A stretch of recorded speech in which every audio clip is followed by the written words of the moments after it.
مثل الذين اتخذوا من دون الله أولياء كمثل العنكبوت اتخذت بيتا وإن أوهن البيوت لبيت العنكبوت لو كانوا يعلمون.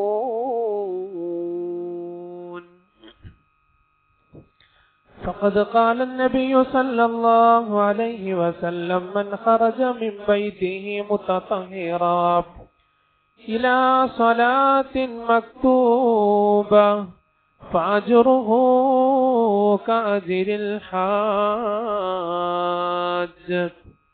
أو كما قال رسول الله صلى الله عليه وسلم: رب اشرح لي صدري ويسر لي أمري واحلل عقدة من لساني يفقهوا قولي.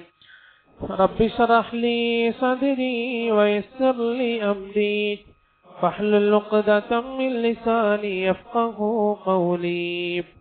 رب اشرح لي صدري ويسر لي أمري واحلل عقدة من لساني يفقهوا قولي. ബഹുമാനമുള്ള സഹോദരങ്ങളെ, സത്യവിശ്വാസികളെ, അല്ലാഹു സുബ്ഹാനഹു വ തആല നമ്മുടെ ഒരുമിച്ചുകൂടൽ പൂർണ്ണമായി സ്വീകരിക്കുമാറാകട്ടെ. നമ്മുടെ ചെറുതും വലുതുമാകുന്ന എല്ലാ പാപങ്ങളും റബ്ബ് സുബ്ഹാനഹു വ തആല അവന്റെ കരുണ കൊണ്ട്, അല്ലാഹുവിന്റെ കൃപ കൊണ്ട്, ഔദാര്യം കൊണ്ട് നമുക്കെല്ലാം അല്ലാഹു പുറത്തു മാപ്പാക്കി തരുമാറാകട്ടെ. ശിഷ്ടജീവിതം അല്ലാഹുവിന്റെ തൃപ്തിയിലും പൊരുത്തത്തിലുമായി കഴിച്ചുകൂട്ടുവാൻ അല്ലാഹു നമുക്കെല്ലാം ഉദവി നൽകി അനുഗ്രഹിക്കുമാറാകട്ടെ.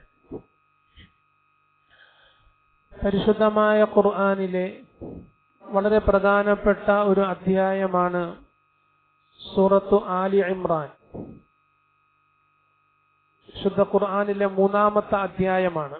സൂറത്തുൽ ഫാത്തിഹയ്ക്ക് ശേഷം സൂറത്തുൽ ബഖറയാണ്. സൂറത്തുൽ ബഖറയ്ക്ക് ശേഷമുള്ള അധ്യായമാണ് സൂറത്തു ആലി ഇമ്രാൻ. സൂറത്തു ആലി ഇമ്രാനിന് 200 ആയത്തുകളാണ് അല്ലാഹു ഉൾക്കൊള്ളിച്ചിട്ടുള്ളത്. അതിന്റെ ഏറ്റവും അവസാനത്തെ ആയത്ത്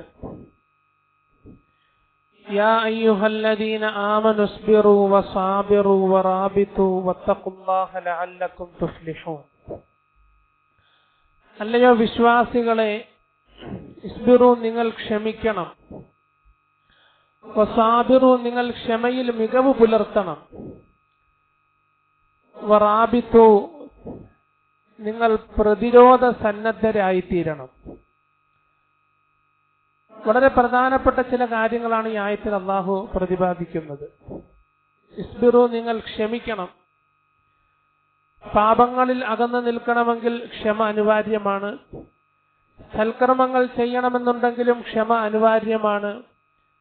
പ്രതിസന്ധി പ്രശ്നങ്ങളിൽ അകപ്പെടുമ്പോൾ അതിൽ നിന്ന് രക്ഷപ്പെടണമെങ്കിലും ക്ഷമ അനിവാര്യമാണ്.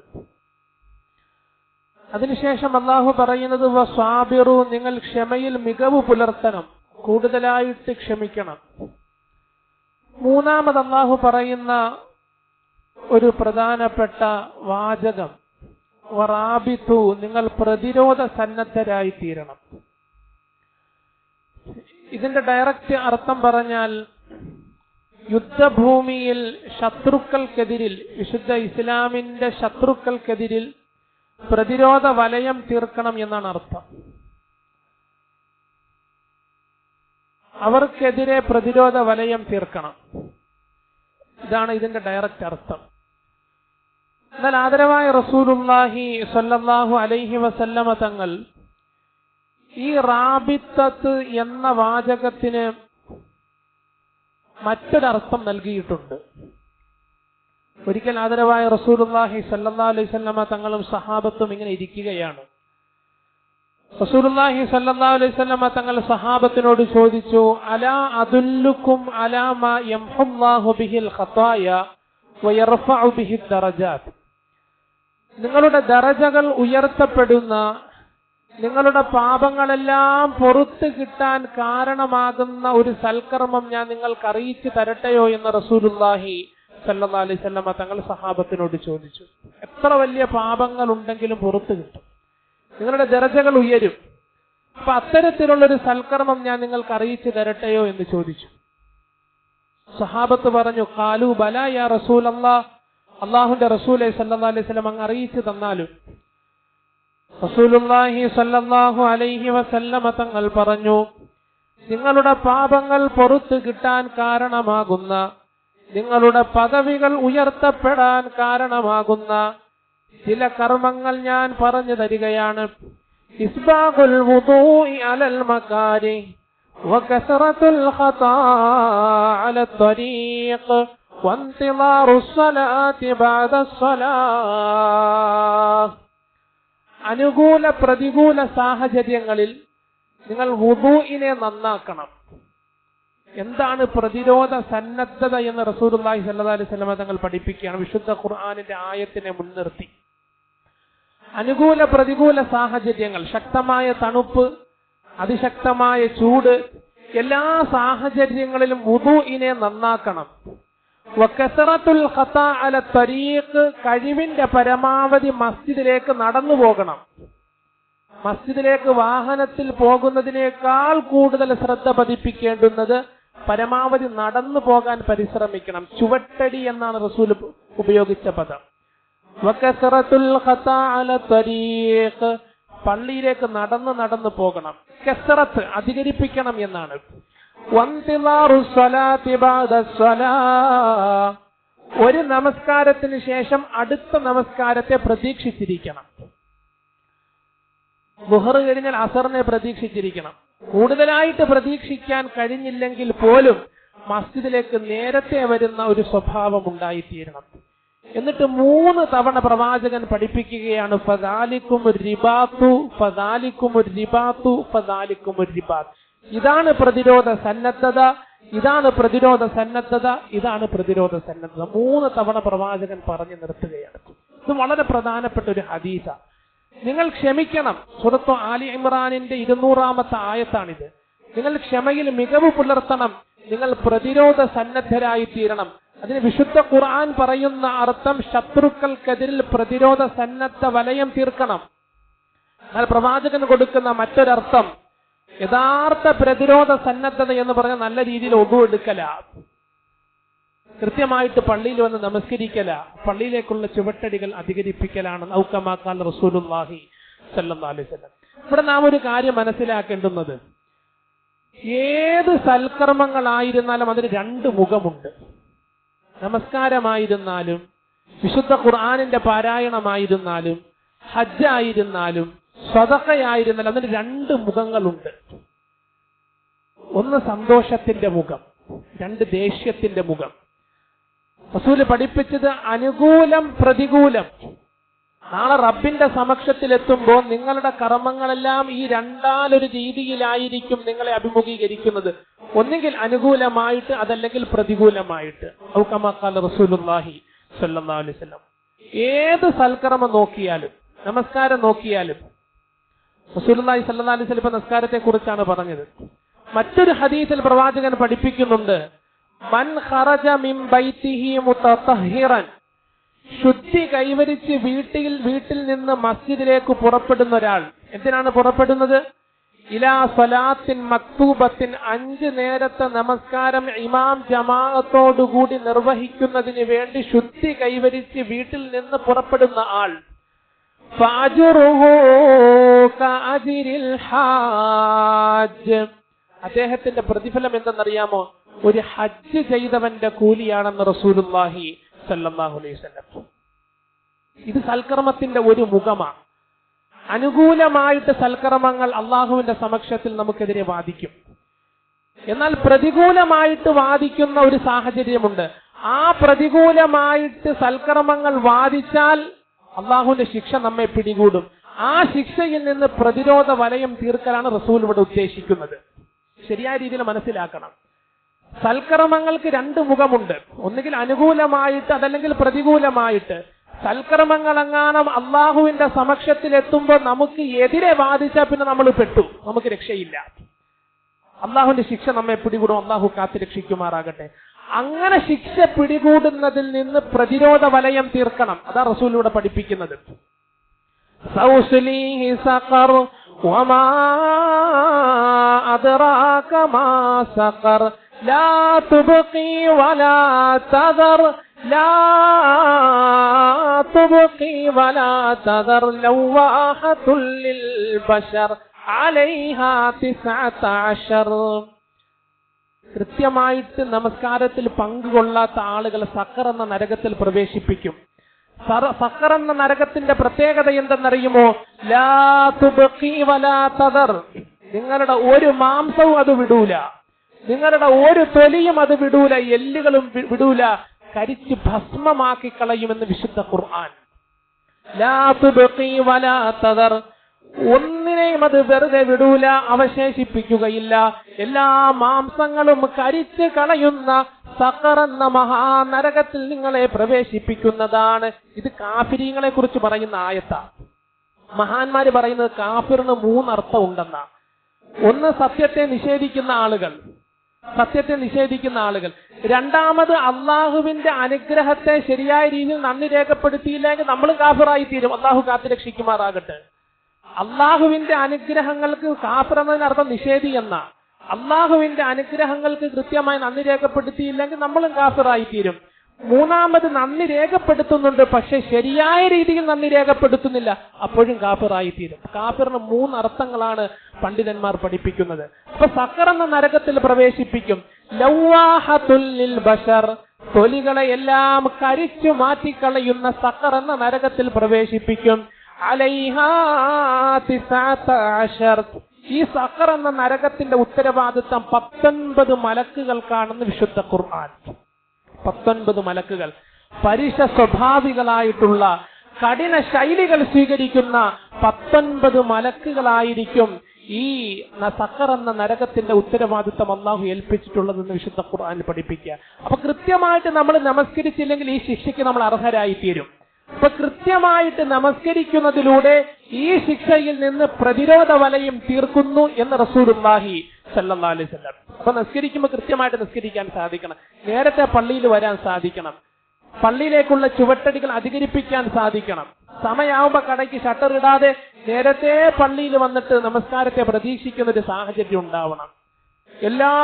എല്ലാ നമസ്കാരങ്ങളും ഒരു റക്അത്ത് പോലും ഇമാം ജമാഅത്ത് നഷ്ടപ്പെടാതെ നമസ്കരിക്കുന്ന ഒരു ശൈലി നമുക്കുണ്ടായിത്തീരണം. നമ്മൾ വരുമ്പോ എല്ലാ നമസ്കാരങ്ങളും 1 റക്അത്ത് നഷ്ടപ്പെടും, 2 റക്അത്ത് നഷ്ടപ്പെടും, ചിലപ്പോ അത്തഹിയാത്ത് കിട്ടും, ചിലപ്പോ മസ്ബൂഖാവും, ചിലപ്പോ ഒറ്റയ്ക്ക് വന്ന് നമസ്കരിക്കും. അപ്പൊ ശരിയായ രീതിയിൽ നമസ്കരിക്കുന്നവർക്കാണ് പ്രവാചകൻ പഠിപ്പിച്ചത് ഒരു ഹജ്ജിന്റെ പ്രതിഫലമാണ് അവന് കിട്ടുന്നത്. അപ്പൊ അള്ളാഹുവിന്റെ പരീക്ഷണങ്ങളിൽ നിന്ന് പ്രതിരോധ വലയം തീർക്കുക, അതാണ് വിഷയം. എല്ലാ കർമ്മങ്ങളും അങ്ങനെ തന്നെയാണ്. ഹജ്ജ് സൂറത്തുൽ സക്കാത്തിനെ കുറിച്ച് വിശുദ്ധ ഖുർആൻ അള്ളാഹു പറയുന്നുണ്ട്. സക്കാത്ത് അനുകൂലമായിട്ടും പ്രതികൂലമായിട്ടും വാദിക്കും. അനുകൂലമായിട്ട് എങ്ങനെ വാദിക്കുന്നത്? കൃത്യമായിട്ട് കണക്ക് നോക്കി സക്കാത്ത് കൊടുത്താൽ അള്ളാഹുവിന്റെ ഏറ്റവും ഇഷ്ടപ്പെട്ട ദാസന്മാരിൽ പെടുമെന്നാണ് വിശുദ്ധ ഖുർആൻ പഠിപ്പിക്കുന്നത്. പ്രവാചകൻ രണ്ടാമത്തെ ശൈലി പഠിപ്പിക്കുന്നത് ഷുജാഉൻ അഖറ എന്ന് പറഞ്ഞൊരു കടുത്ത സർപ്പമുണ്ട്. ലഹാ സബീബത്താനി, 2 തേറ്റകളുള്ള ഷുജാഉൻ അഖറ എന്ന് പറഞ്ഞ കടുത്ത ഒരു പാമ്പുണ്ട്. ആ പാമ്പ് അവനെ അതിശക്തമായ നിലയിൽ ഉപദ്രവിച്ചിട്ട് അവനോട് പറയുന്ന ഒരു വാചകം പ്രവാചകൻ പഠിപ്പിക്കുകയാണ്. അന കൻസുക വ മാലുക്. ആർക്കും സദക്ക കൊടുക്കാതെ ആരെയും സഹായിക്കാതെ പൂഴ്ത്തി വെച്ചിരുന്ന നിന്റെ സമ്പത്തില്ലേ, ആ സമ്പത്താണ് ഞാനെന്ന് ഷുജാഉൻ അഖറ എന്ന പാമ്പ് പറയുമെന്ന് റസൂലുള്ളാഹി സ്വല്ലല്ലാഹു അലൈഹി വസല്ലം. അപ്പൊ ഏത് കർമ്മങ്ങൾ എടുത്താലും അതിന് 2 ചിത്രങ്ങളാ, 2 മുഖങ്ങളുണ്ട്. ഒന്നുകിൽ അനുകൂലമായിട്ട് റബ്ബിന്റെ മുന്നിൽ വാദിക്കും, അതല്ലെങ്കിൽ പ്രതികൂലമായിട്ട് റബ്ബിന്റെ മുന്നിൽ വാദിക്കും. പ്രതികൂലമായിട്ട് വാദിച്ചു കഴിഞ്ഞാൽ അള്ളാഹു കാത്തുരക്ഷിക്കുമാറാകട്ടെ, റബ്ബിന്റെ ശിക്ഷ നമ്മെ പിടികൂടും.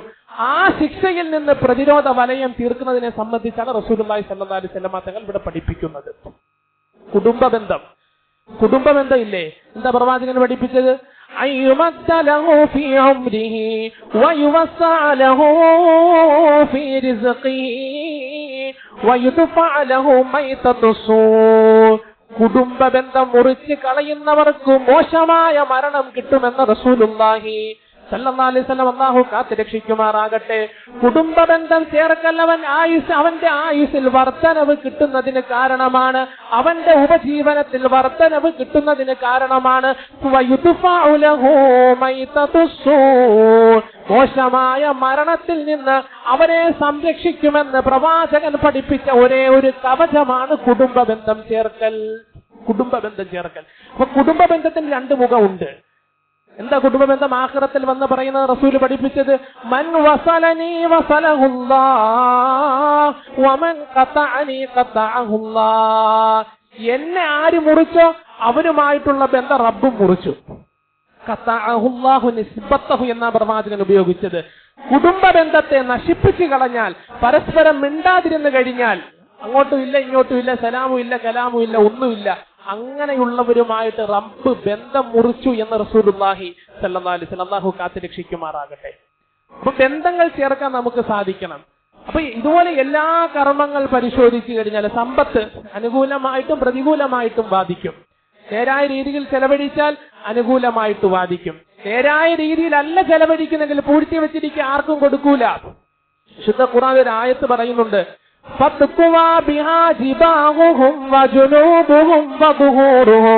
ആരെങ്കിലും സദക്ക ചോദിച്ചിട്ട് കൊടുത്തില്ല എങ്കിൽ ആഖിറത്തിൽ അവന്റെ പാർശ്വത്തിലും അവന്റെ നെറ്റിയിലും അവന്റെ മുതുകിലും ചൂട് വെച്ച് പഠിപ്പിക്കപ്പെടും എന്ന് വിശുദ്ധ ഖുർആൻ. മുഫസ്സിരീങ്ങൾ പറയുക, ഈ 3 അവയവങ്ങൾ മാത്രം എന്തിനാണ് അള്ളാഹു തിരഞ്ഞെടുത്തെന്ന് അറിയുമോ? ഒരു ഫക്കീർ വന്ന് എന്നോട് പൈസ ചോദിക്കുമ്പോ നെറ്റി ചുളിക്കും, പാർശ്വം തിരിഞ്ഞ് മുഖം പിന്തിരിഞ്ഞ് കളയും. പൈസ ഒന്നും ഇല്ലെന്ന് പറഞ്ഞ് പൊയ്ക്കോ എന്ന് പറഞ്ഞ് പൈസ ഒന്നുമില്ലെന്ന് തിരിച്ച് പോയി കളയും, വീടിനുള്ളിലേക്ക് കയറി പോകും. ഈ സമയത്ത് ഫക്കീറിന്റെ മുന്നിൽ പ്രകടിപ്പിക്കുന്ന മോശമായ അവസ്ഥ പ്രകടിപ്പിക്കുന്ന 3 അവയവങ്ങളാണ് നെറ്റിയും പാർശ്വവും മുതുകും എന്ന് പറയുന്നത്. ഈ 3 അവയവങ്ങളെയും അതിശക്തമായ നിലയിൽ ചൂട് വെച്ച് പഠിപ്പിക്കപ്പെടുമെന്ന് വിശുദ്ധ ഖുർആൻ. അല്ലാഹു കാത്ത് രക്ഷിക്കുമാറാകട്ടെ. അപ്പൊ പാവങ്ങളെ സഹായിക്കുന്ന ഒരു ശൈലി നമുക്കുണ്ടാവണം, ആരുമായിക്കൊള്ളട്ടെ. അപ്പോഴാണ് സമ്പത്ത് അനുകൂലമായി സാക്ഷി നിൽക്കുന്നത്, ഇല്ലെങ്കിൽ പ്രതികൂലമായിട്ട് സാക്ഷി നിൽക്കും. അപ്പൊ ഈ ആയത്തോടെ റസൂല് പഠിപ്പിക്കുന്ന വലിയൊരു പാഠമാണ്. യാ അയ്യുഹല്ലദീന ആമനുസ്ബിറൂ, അല്ലയോ വിശ്വാസികളെ നിങ്ങൾ ക്ഷമിക്കണം. വസാബിറൂ, നിങ്ങൾ ക്ഷമയിൽ മികവ് പുലർത്തണം. വറാബിതൂ, നിങ്ങൾ പ്രതിരോധ സന്നദ്ധരായി തീരണം. എങ്ങനെ പ്രതിരോധ സന്നദ്ധരായി തീരണം? സൽക്കർമ്മങ്ങൾ കൊണ്ട്. നിസ്കരിച്ചില്ലെങ്കിൽ ഈ ശിക്ഷ കിട്ടും. അപ്പൊ കൃത്യമായിട്ട് നമസ്കരിച്ചാൽ പ്രതിരോധ വലയം തീർത്തു. കുടുംബ ബന്ധം മുറിച്ചാൽ ഈ ശിക്ഷ കിട്ടും. ശരിയായ നിലയിൽ കുടുംബ ബന്ധം ചേർക്കുന്നു, കുടുംബങ്ങളെ പോയി കാണുന്നു, ഹദിയകൾ കൈമാറുന്നു, സ്നേഹങ്ങൾ ഊട്ടി ഉറപ്പിക്കുന്നു, ആ ശിക്ഷയിൽ നിന്ന് പ്രതിരോധ വലയം തീർത്തു. റസൂൽ നൽകുന്ന വലിയൊരു പാഠമാണ് സല്ലല്ലാഹു അലൈഹി വസല്ലം. ഇവിടെ നമ്മളൊരു കാര്യം മനസ്സിലാക്കേണ്ടുന്നത്, ഈ പ്രതിരോധം എന്ന് പറയുമ്പോൾ 2 രീതിയിലുണ്ട്. ഒന്ന് ആത്മീയ പ്രതിരോധവുമുണ്ട്, ഭൗതിക പ്രതിരോധവുമുണ്ട്. ഇത് പ്രധാനപ്പെട്ട ഒരു വിഷയമാണ്. ആത്മീയ പ്രതിരോധവുമുണ്ട്, ഭൗതിക പ്രതിരോധവുമുണ്ട്. ഉദാഹരണം പറഞ്ഞാൽ, ഒരു വ്യക്തിക്ക് അതികഠിനമായിട്ടുള്ള രോഗം പിടിപെട്ടു, അതല്ലെങ്കിൽ സാമ്പത്തിക ബുദ്ധിമുട്ട് അനുഭവപ്പെട്ടു, ഒരു ശക്തമായ വേദന, കൈയുടെ ഈ മടക്കിന്റെ ഭാഗത്ത് ഒരു ശക്തമായിട്ടുള്ള വേദന അനുഭവപ്പെട്ടു. എന്താ പ്രവാചകൻ പഠിപ്പിച്ചതെന്നറിയുമോ? ഇദാ അഹസ്സ മറദൻ യദഉ യദഹു ഫീ മഹല്ലിൽ മറദ്. വേദനയുള്ള ഭാഗത്ത് കൈവച്ചതിന് ശേഷം 3 പ്രാവശ്യം ബിസ്മില്ലാഹിർ റഹ്മാനിർ റഹീം എന്ന് പറയണം. അതിനുശേഷം 3 പ്രാവശ്യം ഇപ്രകാരം 7 പ്രാവശ്യം ദുആ പാരായണം ചെയ്യണം. അഊദു ബിഇസ്സത്തില്ലാഹി വഖുദ്റതിഹി മിൻ ശർരി മാ അജിദു വഉഹാദിർ. അല്ലാഹുവേ, നിന്റെ ഖുദ്റത്ത് കൊണ്ട്, നിന്റെ കഴിവ് കൊണ്ട് എന്റെ ഈ രോഗത്തെ നീ മാറ്റിത്തരണം റബ്ബേ. ശരിയായ യഖീനോട് കൂടിയാണ് പറയുന്നതെങ്കിൽ അവന്റെ രോഗം മാറിക്കിട്ടും എന്ന് റസൂലുള്ളാഹി സ്വല്ലല്ലാഹു അലൈഹി വസല്ലം. ഇദാ അഹസ്സ മറദൻ, ആർക്കെങ്കിലും ബുദ്ധിമുട്ട് അനുഭവപ്പെട്ടാൽ യദഉ യദഹു ഫീ മഹല്ലിൽ മറദ്, ആ വേദനയുള്ള, അതിശക്തമായ വേദനയുള്ള ഭാഗത്ത് കൈയൊന്ന് അമർത്തിയിട്ട് 3 തവണ ബിസ്മില്ലാ എന്ന് പറയണം. അതിനുശേഷം ഇപ്രകാരമുള്ള ദുആ 7 മർറാത്ത്, 7 പ്രാവശ്യം പറഞ്ഞാൽ അവന് ശമനം കിട്ടുമെന്ന് റസൂലുള്ളാഹി സ്വല്ലല്ലാഹു അലൈഹി വസല്ലം. ഇത് ഭൗതിക പ്രതിരോധമാണ്. ഇപ്പൊ രോഗങ്ങൾ, പരീക്ഷണങ്ങൾ റബ്ബിന്റെ ഭാഗത്തു നിന്നുള്ളത്. ഇവിടെ നാം ഒരു കാര്യം മനസ്സിലാക്കേണ്ടുന്നത്, ഒരു വലിയ ഭൂമി, മഹിഷറ മൈതാനം എന്ന് പറഞ്ഞ വലിയ ഒരു ഭൂമിയാണ്, വലിയ വിശാലമായി കിടക്കുന്ന ഒരു മൈതാനമാണ്. അള്ളാഹു അവന്റെ അർശ് സിംഹാസനത്തിൽ ഉപവിഷ്ടനാകും. അള്ളാഹുവിന്റെ അടുത്തടുത്തടുത്ത് നിൽക്കുന്ന ധാരാളം ആളുകൾ കാണും. സൽക്കർമ്മങ്ങൾ ചെയ്ത്, ഒരുപാട് നമസ്കരിച്ച, സദഖ ചെയ്ത, അതുപോലെ ദാനധർമ്മങ്ങളിൽ ഏർപ്പെട്ട ഒരുപാട് ആളുകളായിരിക്കും റബ്ബിന്റെ സമക്ഷത്തിൽ നിൽക്കുന്നത്. 1 കിലോമീറ്റർ അപ്പുറം നിൽക്കുന്ന അബ്ദുള്ള എന്ന് പറഞ്ഞ വ്യക്തി റബ്ബിന്റെ അടുത്ത് വരണമെന്ന് അള്ളാഹുവിന് വലിയ ആഗ്രഹമുണ്ട്. ശരിയായ രീതിയിൽ മനസ്സിലാക്കുക. 1 കിലോമീറ്റർ അപ്പുറം നിൽക്കുന്ന അബ്ദുള്ള എന്ന് പറയുന്ന വ്യക്തി റബ്ബിന്റെ കുർസിയുടെ, അള്ളാഹുവിന്റെ കസേരയുടെ അടുത്ത് വരണമെന്ന് അള്ളാഹുവിന് ആഗ്രഹമുണ്ട്. മലക്കുകളോട് പറയും, പരിശോധിക്കുക അവന്റെ കർമ്മങ്ങൾ. അബ്ദുള്ള വേണ്ട അമലൊന്നും ചെയ്തിട്ടില്ല, ഫർദ് മാത്രമേ നിസ്കരിച്ചിട്ടുള്ളൂ. പക്ഷെ അടുത്ത്, കാരണം അള്ളാഹു നീതിമാനല്ലേ, അള്ളാഹു നീതിമാനാണ്. സൽക്കർമ്മങ്ങൾ ചെയ്തവരെ മുന്നിൽ തന്നെ നിർത്തണം.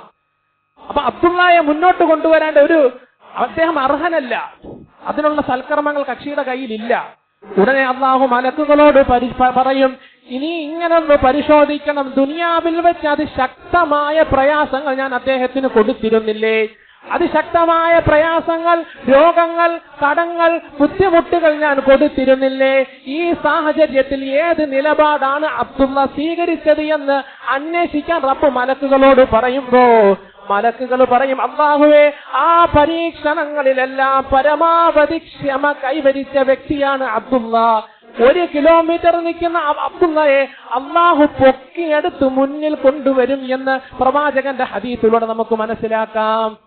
അപ്പൊ അള്ളാഹു ഒരു വ്യക്തിയെ പൊതുവെ പറയാറുള്ളൂ, അള്ളാഹു ഒരു വ്യക്തിക്ക് ഒരു ഗ്രേഡ് നിശ്ചയിക്കും. ആ ഗ്രേഡിൽ അദ്ദേഹം സൽക്കർമ്മങ്ങൾ കൊണ്ട് എത്തിയില്ല എങ്കിൽ പടച്ചവൻ പരീക്ഷിച്ച് ആ ഗ്രേഡിൽ എത്തിച്ചിട്ട് അള്ളാഹു മരിപ്പിക്കത്തുള്ളൂ. അള്ളാഹു മനസ്സിലാക്കാൻ തൗഫീഖ് നൽകുമാറാകട്ടെ. എനിക്ക് അള്ളാഹു ഒരു 90% ഗ്രേഡ് നിശ്ചയിച്ചിരിക്കാം. ഉദാഹരണം, എന്റെ സൽക്കർമ്മങ്ങൾ നോക്കുമ്പോൾ ഞാൻ 40 എത്തിയിട്ടേ ഉള്ളൂ. അള്ളാഹു നമ്മെ പരീക്ഷിക്കും. മാനസിക ബുദ്ധിമുട്ട്, കടം, രോഗങ്ങൾ, ചെറുതും വലുതും അള്ളാഹു എല്ലാവരെയും കാത്തുരക്ഷിക്കുമാറാകട്ടെ. ആ ഗ്രേഡിൽ എത്തിച്ച് അള്ളാഹു മരിപ്പിക്കും. കാരണം ആഖിറത്തിൽ ഇവൻ റബ്ബിന്റെ അടുക്കൽ എത്തണമെന്ന് അള്ളാഹുവിന് വലിയ ആഗ്രഹമാണ്, പടച്ചവന് വലിയ ആഗ്രഹമാണ്. നബിതങ്ങൾ ഹദീസിലൂടെ പഠിപ്പിക്കുന്ന കാര്യം അള്ളാഹു മനസ്സിലാക്കാൻ തൗഫീഖ് നൽകുമാറാകട്ടെ. അപ്പൊ രോഗങ്ങൾ, പരീക്ഷണങ്ങൾ എന്തായാലും ഉണ്ടാകും. ഈ പരീക്ഷണത്തിൽ നിന്ന് പ്രതിരോധ വലയം തീർക്കണം. നേരത്തെ റസൂല് പഠിപ്പിച്ചില്ലേ, 3 പ്രാവശ്യം ബിസ്മില്ലാ പറഞ്ഞ് ഈ ദുആ പാരായണം ചെയ്യണമെന്ന്. വേദന നിൽക്കുന്നില്ല. ഭൗതിക പ്രതിരോധത്തിലേക്ക് വഴിമാറണം. വിശുദ്ധ ഖുർആനിലൂടെ, ഹദീസുകളിലൂടെ കടഞ്ഞെടുത്ത വൈദ്യശാസ്ത്രത്തിലേക്ക് കൃത്യമായ നിപുണരായ ഡോക്ടർമാരെ പോയി കാണണം, ചികിത്സ തേടണം. സ്കാൻ ചെയ്യാൻ പറഞ്ഞാൽ സ്കാൻ ചെയ്യണം, അതിനുള്ള മരുന്ന് കഴിക്കണം. ഇപ്പൊ ഇതൊക്കെ വിശുദ്ധ ഇസ്ലാം പഠിപ്പിക്കുന്നതാ. രോഗത്തെയും അള്ളാഹു സൃഷ്ടിച്ചു, രോഗത്തിന്റെ ശമനത്തെയും അള്ളാഹു സൃഷ്ടിച്ചു. എനിക്ക് രോഗം വന്നാൽ എന്റെ രോഗം മാറ്റുന്നത് റബ്ബാണെന്ന് വിശുദ്ധ ഖുർആനിലൂടെ അയ്യൂബ് നബി പറയുന്നതായി കാണാം. രോഗത്തെ അള്ളാഹു സൃഷ്ടിച്ചു. എന്തെല്ലാം സംവിധാനങ്ങളാണ്, എന്തെല്ലാം ശസ്ത്രക്രിയകളാണ്, ഇതെല്ലാം അള്ളാഹു സമർത്ഥരായിട്ടുള്ള ആളുകൾക്ക് പകർന്നു കൊടുത്ത അറിവുകളാണ്. ചികിത്സയില്ലാത്ത ഒന്നുമില്ല. അള്ളാഹു മനസ്സിലാക്കാൻ തൗഫീഖ് നൽകുമാറാകട്ടെ. എന്നാൽ ഖേദകരമെന്ന് പറയട്ടെ, ഇന്ന് ആത്മീയ പ്രതിരോധം ഒന്നുമില്ല. ഒരു രോഗം വന്നാൽ നേരെ ഹോസ്പിറ്റലിലേക്ക് പോവുക, അല്ലാഹ് ഇല്ല, റസൂലും ഇല്ല, ആരുമില്ല, ഡോക്ടറിനെ പോയി കാണുക, മരുന്ന് വാങ്ങിച്ച് കഴിക്കുക. ആരാ രോഗം മാറ്റിയത്? ഈ ഡോക്ടറാണ് എന്റെ രോഗം മാറ്റിയത്. ശരിയായ ഈമാൻ. ആരാണ് രോഗം മാറ്റിയത്? ഈ ഗുളികയാണ്, ഈ ചികിത്സയാണ് എന്റെ രോഗം മാറ്റിയത്, അല്ലെങ്കിൽ ആ ഡോക്ടറാണ് എന്റെ രോഗം മാറ്റിയത്. ആത്മീയ പ്രതിരോധം ഇല്ല, നഷ്ടപ്പെട്ടുകൊണ്ടിരിക്കുക. ഒരു വേദന വന്നാൽ സദഖ കൊടുക്കുന്ന ഒരു ശൈലിയുണ്ടല്ലോ. ഒരു വേദന വന്നാൽ ശിഫായിന്റെ ആയത്ത് പ്രവാചകൻ പഠിപ്പിച്ചില്ല, 3 പ്രാവശ്യം കൈവച്ച് ഇന്ന ദുആ പാരായണം ചെയ്യണമെന്ന്. ഈ നല്ല ആത്മീയ പ്രതിരോധങ്ങൾ എവിടെ? ഒരു ബുദ്ധിമുട്ട് വരുമ്പോൾ സദഖ കൊടുക്കുന്ന ഒരു ശൈലി, ഒരു ബുദ്ധിമുട്ട് വരുമ്പോൾ യതീമീങ്ങളെ സഹായിക്കുന്ന ഒരു ശൈലി, കടങ്ങൾ വരുമ്പോൾ ദുആ ചെയ്യുന്ന ഒരു ശൈലി, ശിഫായിന്റെ ആയത്തുകൾ പാരായണം ചെയ്ത് വെള്ളത്തിലോതി കുടിക്കുന്ന ശൈലി, ഇതൊക്കെ പ്രവാചകൻ പഠിപ്പിച്ചല്ലേ. ഇന്ന് ആത്മീയ പ്രതിരോധങ്ങൾ ഒന്നുമില്ല പരീക്ഷണങ്ങൾക്ക് മുന്നിൽ, എല്ലാം ഭൗതികമാണ്. നമ്മൾ പറഞ്ഞു വിടുന്നതന്നെ അങ്ങനെയാ.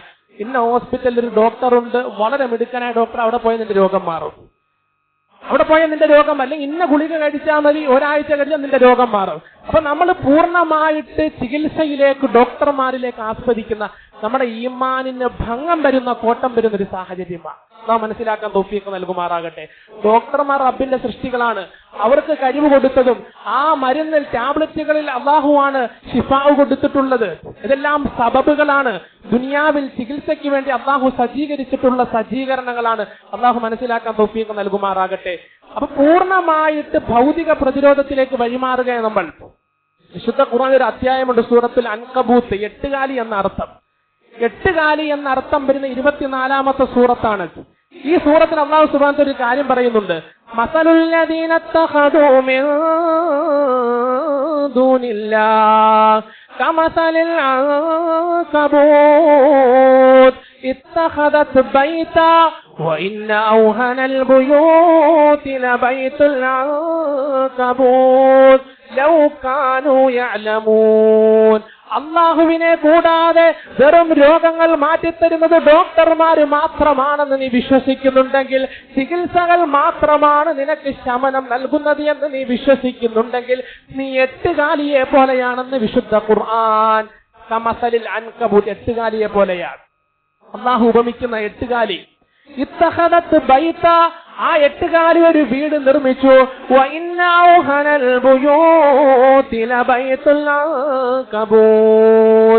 വീടുകളിൽ ഏറ്റവും ദുർബലമായ വീട് എട്ടുകാലിയുടെ വീടാണെന്ന് വിശുദ്ധ ഖുർആൻ. അള്ളാഹു ഉപമിക്കുന്ന മനോഹരമായ ഉപമയാ. രോഗം മാറ്റുന്നതാരാ? റബ്ബൊന്നുമല്ല, ഇന്ന ഡോക്ടറാണ്. അപ്പൊ ഡോക്ടർമാരിലേക്ക് മാത്രം ആസ്വദിക്കുന്ന ആളുകൾ എട്ടുകാലി വലയത്തിൽ അകപ്പെട്ടവരെ പോലെയാണെന്ന് വിശുദ്ധ ഖുർആൻ. എട്ടുകാലിയുടെ വല നമുക്കറിയാം ദുർബലമാ. പ്രകൃതിയുടെ അതിശക്തമായിട്ടുള്ള കാറ്റടിച്ചാല്, തണുപ്പടിച്ചാല്, ചൂടടിച്ചാല് ഇതങ്ങ് നശിച്ചു പോകും. അപ്പൊ നമുക്ക് ശമനം കിട്ടിയിട്ടുണ്ടെങ്കിലും അള്ളാഹുവിന്റെ കാരുണ്യത്താൽ കിട്ടിയ ശമനമൊന്നുമല്ല. അതല്ലെങ്കിൽ അതിന് സ്ഥിരത കാണൂല, അതിന് പ്രത്യേക ബറക്കത്ത് കാണൂല. അതിന് ബറക്കത്തുണ്ടാകണമെങ്കിൽ, ആ ശമനത്തിന് സ്ഥിരതയുണ്ടാകണമെങ്കിൽ റബ്ബുമായി ബന്ധപ്പെടണം. ഭൗതിക പ്രതിരോധവും ഉണ്ടാകണം, ആത്മീയ പ്രതിരോധവും ഉണ്ടായിട്ട് അള്ളാഹു മനസ്സിലാക്കാൻ തൗഫീഖ് നൽകുമാറാകട്ടെ. ആദ്യം ഒരു സാമ്പത്തിക ബുദ്ധിമുട്ട് വരുമ്പോൾ 2 റക്അത്ത് നമ്മൾ നമസ്കരിക്കുന്ന ഒരു ശൈലി ജീവിതത്തിൽ കൊണ്ടുവരണം, അല്ലേ? സഹാബാക്കൾ ചെരുപ്പിന്റെ വാറ് നഷ്ടപ്പെട്ടാൽ 2 റക്അത്ത് നമസ്കരിച്ച് റബ്ബിനോട് ദുആ ചെയ്യും. എന്ത് പ്രതിസന്ധി വന്നാലും ഭൗതികവും ആത്മീയവുമായിട്ടുള്ള ഏത് മേഖലകളിലും സഹാബത്ത് ആദ്യം തിരിയുന്ന റബ്ബിലേക്കാ. എന്നിട്ടാണ് അടുത്ത ഭൗതികമായിട്ടുള്ള പ്രതിരോധത്തിലേക്ക് വഴിമാറുന്നത്. അള്ളാഹു മനസ്സിലാക്കാൻ തൗഫീഖ് നൽകുമാറാകട്ടെ. ഈ പ്രതിരോധത്തിന്റെ ഒരു ചിത്രം റസൂൽ സല്ലല്ലാഹു അലൈഹി വസല്ലം തങ്ങൾ പഠിപ്പിക്കുന്നുണ്ട്. ഒരു വ്യക്തി ഖബറിലായിരിക്കും. ഈ വ്യക്തി വിശുദ്ധ ഖുർആനിലെ സൂറത്തുൽ മുൽക്ക് എല്ലാ ദിവസവും പാരായണം ചെയ്യുന്ന വ്യക്തിയാ. റസൂൽ പഠിപ്പിച്ചത് വൈകുന്നേര സമയത്ത് സൂറത്തുൽ മുൽക്ക് പാരായണം ചെയ്യുന്നുണ്ടെങ്കിൽ നരകശിക്ഷയിൽ തൊട്ട് ഈ സൂറത്ത് അവനെ തടുത്തു നിർത്തുമെന്നാണ്. റസൂലുള്ളാഹി സ്വല്ലല്ലാഹു അലൈഹി വസല്ലം തങ്ങൾ പറയുന്നു, അർ-റജുലു ഫീ ഖബ്രിഹി, ഒരു വ്യക്തി അദ്ദേഹത്തിന്റെ ഖബറിലാണുള്ളത്. ഈ സമയത്ത് അവന്റെ കാലിന്റെ ഭാഗത്തിലൂടെ അവനെ ശിക്ഷിക്കുന്നതിന് വേണ്ടി ശിക്ഷയെ കൊണ്ടുവരുമ്പോ ആ കാല് പറയുന്നതാണ്, ലൈസ ലകും അലാ മാഖിബലി സബീലുൻ, ഇദ്ദേഹത്തിന്റെ കാലിന്റെ ഭാഗത്തിലൂടെ നിനക്ക് വരാൻ സാധ്യമല്ല. കാന യഖൂമു വയഖറഉ ബി സൂറത്തുൽ മുൽക്ക്, എല്ലാ ദിവസവും സൂറത്തുൽ മുൽക്ക് പാരായണം ചെയ്ത വ്യക്തിയാണെന്ന് റസൂലുള്ളാഹി സല്ലല്ലാഹു. പ്രതിരോധ വലയം തീർക്കുക സൂറത്തുൽ മുൽക്ക് കൊണ്ട്. ഖബറിലെ ശിക്ഷയെ തൊട്ട് തടുക്കുന്നു സൂറത്തുൽ മുൽക്ക്. ഇതാണ് പ്രതിരോധ വലയം തീർക്കൽ സൽക്കർമ്മങ്ങൾ കൊണ്ട്. ഉടനെ പ്രവാചകൻ പഠിപ്പിക്കുകയാണ്, ആ ശിക്ഷയെ വയറിന്റെ ഭാഗത്തിലൂടെയും നെഞ്ചിന്റെ ഭാഗത്തിലൂടെയും കൊണ്ടുവരുന്നതാണ്. അപ്പോൾ വയറും നെഞ്ചും പറയും, ലൈസ ലകും അലാ മാഖിബലി സബീലുൻ, ഞങ്ങളുടെ വഴിയിലൂടെയും നിനക്ക് വരാൻ സാധ്യമല്ല.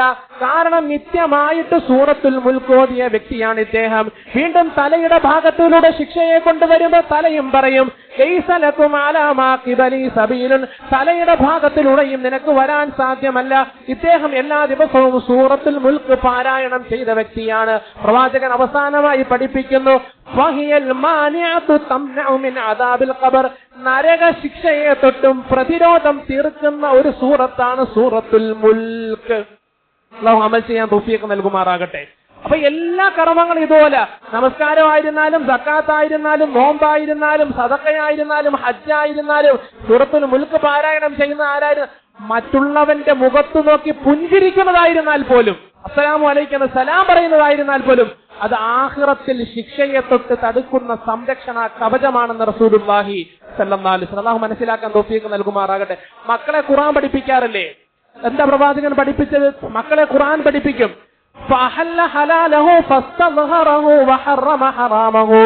ഒരു വ്യക്തിയുടെ മകൻ ഖുർആൻ പൂർണ്ണമായി കാണാതെ പഠിച്ചു, ഹിഫ്ദ് പൂർത്തിയാക്കി, അതനുസരിച്ച് ജീവിച്ചിട്ടുണ്ടെങ്കിൽ എന്താ റസൂല് പഠിപ്പിച്ചത്? ഏറ്റവും വലിയ പ്രതിരോധ വലയമാണ് ആ പിതാവ് തീർത്തിട്ടുള്ളത്. കുല്ലുഹും ഖദ് വജബത് ലഹുന്നാർ. ആ ഹാഫിളായിട്ടുള്ള അതല്ലെങ്കിൽ വിശുദ്ധ ഖുർആൻ മനനം ചെയ്ത ആ വ്യക്തിയുടെ കുടുംബത്തിൽപ്പെട്ട 10 പേരെ സ്വർഗത്തിലേക്ക് കൈപിടിച്ച് കയറ്റുവാൻ അല്ലാഹു അനുമതി കൊടുക്കുമെന്ന് റസൂലുള്ളാഹി സല്ലല്ലാഹു അലൈഹി വസല്ലം. പ്രതിരോധ വലയം, മക്കളെ കൊണ്ട് പ്രതിരോധ വലയം തീർക്കുകയാണ്. മക്കളെ വിശുദ്ധ ഖുർആൻ പഠിപ്പിക്കുന്ന ആഖിറത്തിൽ രക്ഷപ്പെടാം. ഈ 10 പേര് എങ്ങനെയുള്ളവരാണെന്ന് അറിയാമോ? സൽക്കർമ്മങ്ങൾ ചെയ്ത് റബ്ബിന്റെ തൃപ്തിക്ക് വേണ്ടി ജീവിച്ച ആൾക്കാരൊന്നുമല്ല. കുല്ലുഹും ഖദ് വജബത് ലഹുന്നാർ. ഈ 10 പേരും നരകവാസികളാണ്. ഈ കുടുംബത്തിലെ 10 പേരും നരകവാസികൾ എന്ന് റബ്ബ് തലക്കെട്ട് നൽകിയിട്ടുള്ള ആളുകൾ, കള്ളും കുടിച്ച് തോന്നിയതുപോലെ നടന്ന ആളുകൾ എന്ന് പറഞ്ഞ് അങ്ങനെ മക്കളെ പഠിപ്പിച്ചിട്ട് അങ്ങനെ നടക്കാനല്ല പറയുന്നത്. മറിച്ച് അങ്ങനെ ജീവിതമായി പോയിട്ടുള്ള ആളുകൾ, അങ്ങനെയുള്ളവരുടെ കൈ പിടിച്ച് 10 പേരെ സ്വർഗത്തിലേക്ക് കയറ്റുവാൻ ആ ഹാഫിളിന് അള്ളാഹു അനുമതി നൽകുമെന്ന് റസൂലുള്ളാഹി സല്ലല്ലാഹു അലൈഹി വസല്ലം. അപ്പൊ ഇതാണ് പ്രതിരോധ വലയം തീർക്കൽ. സൽക്കർമ്മങ്ങൾ കൊണ്ട് പ്രതിരോധ വലയം തീർക്കുക. ബഹുമാനപ്പെട്ട യാക്കൂബ് നബി അലൈഹി സ്വലാത്തു വസ്സലാം പ്രതിരോധ വലയം തീർത്തല്ലോ. മകൻ നഷ്ടപ്പെട്ടു, യൂസുഫ് നബി അലൈഹി സ്വലാത്തു വസ്സലാം എന്തുകൊണ്ടാണ് പ്രതിരോധ വലയം തീർത്തത്? ക്ഷമ കൊണ്ട്.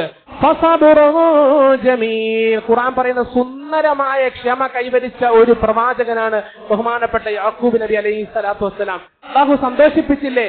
മകനെ രാജാവാക്കിയില്ലേ? ഒരു ചെറ്റക്കുടിൽ നിന്നും കൊട്ടാരത്തിലേക്ക് യാക്കൂബ് നബി അലൈഹി സ്വലാത്തു വസ്സലാമിനെ അല്ലാഹു കൊണ്ടെത്തിച്ചില്ലേ? അപ്പൊ സൽക്കർമ്മങ്ങൾ കൊണ്ട് പ്രതിരോധ വലയം തീർക്കുക, ഇതാണ് വിഷയം. അല്ലാഹു മനസ്സിലാക്കാൻ തൗഫീഖ് നൽകുമാറാകട്ടെ. എല്ലാ കർമ്മങ്ങളും അങ്ങനെ നമ്മളൊന്ന് മനസ്സിലാക്കിയാൽ മതി. കർമ്മങ്ങൾ നേരായ രീതിയിൽ ചെയ്തില്ല എങ്കിൽ ആ കർമ്മങ്ങൾ നമുക്കെതിരെ തിരിയും. വിശുദ്ധ ഖുർആനെ കുറിച്ച് പ്രവാചകൻ പഠിപ്പിച്ചെന്ന് അറിയുമോ? ഫൽ വൈലു ലിമൻ ഖാസമ അലൈഹിൽ ഖുർആൻ. വിശുദ്ധ ഖുർആനിന് 2 മുഖമുണ്ട് കേട്ടോ. ഖുർആൻ നിങ്ങളെ സ്നേഹിച്ചു കഴിഞ്ഞാൽ നിങ്ങളുടെ പോക്കറ്റിൽ ചാടിക്കേറിയിരിക്കും. ഇനി ഖുർആൻ നിങ്ങളെ വെറുത്തു കഴിഞ്ഞാൽ ഫൽ വൈലു ലിമൻ ഖാസമ അലൈഹിൽ ഖുർആൻ. റസൂൽ സല്ലല്ലാഹു അലൈഹി വസല്ലം തങ്ങൾ പഠിപ്പിക്കുന്നത് ഏറ്റവും വലിയ നാശം വിശുദ്ധ ഖുർആൻ ആർക്ക് എതിരെ പ്രതികൂലമായി സാക്ഷി നിന്നോ അവൻ നശിച്ചു പോയി എന്ന് റസൂലുള്ളാഹി സ്വല്ലല്ലാഹു അലൈഹി വസല്ലം. ഒരു വല്ലാത്ത വാചകമാണ് റസൂൽ സല്ലല്ലാഹു അലൈഹി വസല്ലം തങ്ങൾ ഫൽ വൈൽ. അപ്പൊ നാശത്തെ കുറിച്ച് പറഞ്ഞ് പേടിപ്പിക്കുകയല്ല. എല്ലാ കർമ്മങ്ങൾക്കും 2 മുഖമുണ്ട്. ഒന്ന് പുഞ്ചിരിക്കുന്ന മുഖം. ഖബറിൽ കിടക്കുന്ന നിസ്കാരം വന്ന് പുഞ്ചിരിക്കും. ഖബറിൽ കിടക്കുമ്പോൾ നമ്മൾ അള്ളാഹിന്റെ മാർഗത്തിൽ ചെലവഴിച്ച പൈസ വന്ന് പുഞ്ചിരിക്കും. ചെയ്ത ഹജ്ജ് വന്ന് പുഞ്ചിരിക്കും. ആരെങ്കിലും കാണിക്കാൻ വേണ്ടി ഹജ്ജ് ചെയ്തെങ്കിൽ, ആരെങ്കിലും പറയിപ്പിക്കാൻ വേണ്ടി സദഖ കൊടുത്തെങ്കിൽ ഇത് ഏറ്റവും വലിയ ശത്രുവായി തീരും എന്ന് റസൂലുള്ളാഹി സ്വല്ലല്ലാഹു അലൈഹി വസല്ലം. അല്ലാഹു കാത്തുരക്ഷിക്കുമാറാകട്ടെ. അപ്പൊ സൽക്കർമ്മങ്ങൾ കൊണ്ട് പ്രതിരോധ വലയം തീർക്കൽ. ലഅല്ലക്കും തുഫ്ലിഹൂൻ. നിങ്ങൾ വിജയിക്കുന്നതിന് വേണ്ടിയാണ് ഇപ്രകാരം പറഞ്ഞിട്ടുള്ളത് എന്ന് പറഞ്ഞ് അല്ലാഹു ആ അധ്യായം അവസാനിപ്പിക്കുകയാണ്. സൂറത്തു ആലി ഇമ്രാനിലെ ഏറ്റവും അവസാനത്തെ ആയത്താണ് 200-ാമത്തെ ആയത്ത്. അല്ലാഹു വിശുദ്ധ ഖുർആൻ കാര്യമായി പഠിക്കുവാൻ, അതിന്റെ തണലിലായി കഴിയുവാൻ അല്ലാഹു നമുക്ക് തൗഫീഖ് നൽകി അനുഗ്രഹിക്കുമാറാകട്ടെ. പ്രധാനപ്പെട്ട ദുആ വസിയത്തുള്ളത് മണക്കാട് കല്ലാട്ടുമുക്കിൽ വലിയ വീട് ലൈനിൽ താമസിക്കുന്ന എം.ഇ. ദാവൂദ് സേട്ടിന്റെ മകൻ ഹാറൂൺ സേട്ട് ഇന്നലെ മരണപ്പെടുകയുണ്ടായി. നമുക്കൊക്കെ സുപരിചിതനാണ്. ദീർഘകാലം നമ്മുടെ ഈ ചാല ജുമാ മസ്ജിദിന്റെയും അനുബന്ധ പ്രവർത്തനങ്ങളുടെയും മേൽനോട്ടം വഹിച്ചിരുന്ന മർഹൂം അബ്ദുൽ ലത്തീഫ് സേട്ട്, അല്ലാഹു മഗ്ഫിർ ലഹു വറഹംഹു. അല്ലാഹു അദ്ദേഹത്തിന്റെ പരലോക ജീവിതം സന്തോഷകരമാക്കി കൊടുക്കുമാറാകട്ടെ. അദ്ദേഹത്തിന്റെ സഹോദര പുത്രനാണ് ഹാറൂൺ സേട്ട്. 49 വയസ്സോ മറ്റോ ഉണ്ടായിരുന്നുള്ളൂ. അല്ലാഹു അദ്ദേഹത്തിന് പരിപൂർണ മഗ്ഫിറത്തും റഹ്മത്തും കൊടുത്ത് അനുഗ്രഹിക്കുമാറാകട്ടെ. മുത്തഖീങ്ങൾ, മുഖ്ലിസീങ്ങൾ, സാലിഹീങ്ങൾ, ശുഹദാക്കളോടൊപ്പം അല്ലാഹു ജന്നത്തുൽ ഫിർദൗസിൽ ഉൾപ്പെടുത്തി അനുഗ്രഹിക്കുമാറാകട്ടെ. അല്ലാഹു സുബ്ഹാനഹു വ തആല അദ്ദേഹത്തിന്റെ കുടുംബത്തെ പൂർണ്ണമായും ഏറ്റെടുക്കുമാറാകട്ടെ. കുടുംബത്തിന് ശാന്തിയും സമാധാനവും അല്ലാഹു കൊടുത്ത് അനുഗ്രഹിക്കുമാറാകട്ടെ. പെട്ടെന്നുള്ള മരണത്തെ തൊട്ടെല്ലാം അല്ലാഹു നമ്മെ കാത്തു രക്ഷിക്കുമാറാകട്ടെ.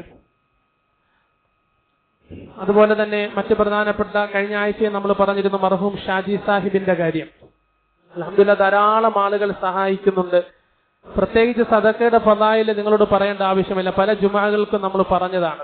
റസൂൽ സല്ലല്ലാഹു അലൈഹി വസല്ലം മുഴുവൻ രോഗങ്ങളെ തൊട്ട്, പരീക്ഷണങ്ങളെ തൊട്ട്, പെട്ടെന്നുണ്ടാകുന്ന മരണങ്ങളെ തൊട്ട് അല്ലാഹു നമ്മെ കാത്ത് രക്ഷിക്കാം. നിങ്ങൾ ഇന്ന പ്രവർത്തനം ചെയ്താൽ മതി എന്ന് പഠിപ്പിച്ച ഒറ്റ കർമ്മം സദഖയ. രണ്ടാമത് വേറൊരു കർമ്മം ഇല്ല. അസ്സദഖത്തു റദ്ദുൽ ബല, പരീക്ഷണങ്ങളെ തടുക്കുക എന്ന് പറഞ്ഞാൽ രോഗങ്ങൾ, കടങ്ങൾ, ബുദ്ധിമുട്ടുകൾ, അതുപോലെ തന്നെ പെട്ടെന്നുള്ള മരണങ്ങൾ, ദുരിതങ്ങൾ, ദുരന്തങ്ങൾ, ഇതിനെ തൊട്ടെല്ലാം തടുത്തു നിർത്തുന്ന ഒരു കർമ്മം എന്ന് പ്രവാചകൻ പഠിപ്പിച്ച സദഖ മാത്രമാണ്. അൽഹംദുലില്ലാഹ് ധാരാളം സന്മനസ്സുള്ള ആളുകൾ ഒത്തുകൂടിക്കൊണ്ട് വലിയ പരിശ്രമം കാഴ്ചവെച്ചുകൊണ്ടിരിക്കുക. എല്ലാവരും ആത്മാർത്ഥമായിട്ട് അതിൽ പങ്കുകൊള്ളണം. 100 പേര് 5000 രൂപ വെച്ച് കൊടുത്താൽ തന്നെ 5 ലക്ഷം രൂപയായി. അല്ലാഹു എത്രയും പെട്ടെന്ന് പൂർത്തീകരിക്കാൻ തൗഫീഖ് നൽകുമാറാകട്ടെ. ഇത്രത്തോളം കഷ്ടപ്പെട്ടിട്ട് 8 ലക്ഷത്തിനുള്ളിലേ ആയിട്ടുള്ളൂ, 8 ലക്ഷത്തിന് പുറത്തേക്ക് വന്നിട്ടില്ല. 25 ലക്ഷം രൂപ സമാഹരിച്ച് ആ കുടുംബത്തിന് കൈമാറണമെന്ന ദൗത്യം ഏറ്റെടുത്തുകൊണ്ട് മുന്നോട്ട് പോകുന്നു. എല്ലാ സഹോദരങ്ങളും നിയത്ത് വെക്കൽ, അവരുടെ സൽക്കർമ്മങ്ങൾ, ഹലാലായ ആഗ്രഹങ്ങൾ അള്ളാഹു സഫലീകരിച്ച് നൽകണം. ഇതിന്റെ ബറക്കത്ത് കൊണ്ട് എല്ലാവരും ആ സഹോദരൻ, പ്രത്യേകിച്ച് ഞാൻ നേരത്തെ പറഞ്ഞതുപോലെ 2 കൂലിയ, പാവപ്പെട്ടവനെ സഹായിച്ചത് മാത്രമല്ല, മരണപ്പെട്ട ഒരു വ്യക്തിയെ കടത്തിൽ നിന്ന് ഒഴിവാക്കുക എന്ന് പറഞ്ഞാൽ ചെറിയ കാര്യമല്ല കേട്ടോ. ചില മഹാന്മാര് പറയുന്നുണ്ട്, ചില സാഹചര്യങ്ങളിൽ സദഖയേക്കാൾ കൂടുതൽ പ്രതിഫലം കടം കൊടുക്കുന്നതിനാണ്. ചില സാഹചര്യങ്ങളിൽ സദഖയേക്കാൾ കൂടുതൽ പ്രതിഫലം എന്നുള്ളത് കടം കൊടുക്കുന്നതിനാണ്. അപ്പൊ പാവപ്പെട്ട ആളുകളെ കടം കൊടുക്കുന്നത് വലിയ കർമ്മമാണ്. അതുപോലെ തന്നെ ആ കടം കൊടുക്കുന്നതിനെ പോലെ തന്നെ റസൂൽ സല്ലല്ലാഹു അലൈഹി വസല്ലം തങ്ങൾ ഒരുപാട് വിശദീകരണങ്ങൾ നൽകിയിട്ടുള്ള ഒരു കർമ്മമാണ് സദഖ എന്ന് പറയുന്നത്. അള്ളാഹു ഇരട്ടിക്കിരട്ടി, കഴിഞ്ഞ ആഴ്ചയിൽ നമ്മൾ പറഞ്ഞു, ഫയുദാഇഫഹു ലഹു അദ്ആഫൻ കതീറ, ഇരട്ടിയായി നൽകുന്ന ഒരു കർമ്മം. എനിക്കിതാന്ന് റബ്ബ് ചോദിക്കുന്നത്, മർഹൂം ഷാജി സാഹിബിന് വേണ്ടിയല്ല, എനിക്കിതാ. മൻദല്ലദി യുഖ്രിദുല്ലാഹ ഖർദൻ ഹസന, എനിക്കിതാ പൈസ, സദഖ, ഞാൻ തന്ന സദഖ, ഞാൻ തന്ന പൈസ, ഞാനത് ഇരട്ടിയായി നൽകും. അപ്പൊ എല്ലാ സഹോദരങ്ങളും, നീ ആരും ഒഴിഞ്ഞു, നമ്മളെ കൊണ്ട് കഴിയുന്ന ഒരു തുക. അതുപോലെ തന്നെ നമ്മുടെ ഉറുദു സഹോദരങ്ങൾക്ക് വേണ്ടി, हमारे उर्दू भाइयों के लिए कुछ अहम जरूरी बातें अर्ज करना चाहता हूँ. हमारे एक दोस्त शाहजहान साहिब, अल्लाह का फैसला 1 माह पहले इंतकाल हुआ है. उसके इलाज के हवाले से और उसके एक नया घर खरीदने के हवाले से उसके खानदान को अब बहुत ज्यादा कर्ज का सामना है. हमने उसके खानदान के मदद करने का फैसला किया है. आप लोग जानते हैं रसूल सल्लल्लाहु अलैहि वसल्लम ने फरमाया, अस्सदक़तु रद्दुल बला, तमाम बीमारियों, तमाम मुश्किलों से अल्लाह बहुत महफूज रखता है. अल्लाह ताला खुशियां और सुकून से देगा. अल्लाह ताला हमको तौफीक नसीब अता फरमा. अल्लाह ताला हमको दोनों जहानों में कामयाब नसीब अता फरमा. അതുപോലെ മറ്റൊരു പ്രധാനപ്പെട്ട കാര്യം സൂചിപ്പിക്കാനുള്ളത്, നമ്മുടെ ഈ മസ്ജിദിന്റെ കമ്മിറ്റിയുടെ ഭാഗത്തു നിന്നുമുള്ള ഒരു അറിയിപ്പാണ്. അസ്സലാമു അലൈക്കും വറഹ്മത്തുള്ളാഹി വബറകാതുഹു. ചാല ജുമാ മസ്ജിദിന്റെ ദിനം പ്രതി വർദ്ധിച്ചു വരുന്ന ഭീമമായ ചിലവുകൾ തടസ്സം കൂടാതെ നടത്തുവാനും സ്ഥിരമായ ഒരു വരുമാന വർധനവിനും വേണ്ടി പള്ളി കോമ്പൗണ്ടിൽ നിലവിൽ സ്ത്രീകൾക്ക്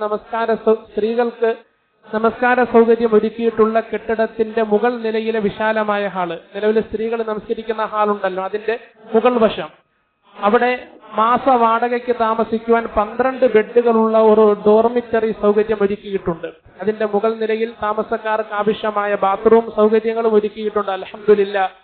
ഈ സൗകര്യം പ്രയോജനപ്പെടുത്തുവാനും മതനിഷ്ഠയുള്ള ആവശ്യക്കാർ മസ്ജിദ് ഭാരവാഹികളുമായി ബന്ധപ്പെടണമെന്ന് അറിയിക്കുന്ന എല്ലാവരും ശ്രദ്ധയിൽ വെക്കിൻ, ഓർമ്മയിൽ വെക്കിൻ, കാര്യമായി പരിശ്രമിക്കിൻ. അള്ളാഹു നമ്മുടെ ഈ മസ്ജിദിനൊരു സ്ഥായിയായ വരുമാനം കിട്ടുന്നതിന് തൗഫീഖ് നൽകിയതാണ്. എല്ലാവരും പരിശ്രമിച്ചുകൊണ്ട് അതിനുപയുക്തമായ ആളുകളെ കമ്മിറ്റിയുമായി ബന്ധിപ്പിക്കാൻ അള്ളാഹു തൗഫീഖ് നൽകി അനുഗ്രഹിക്കുമാറാകട്ടെ.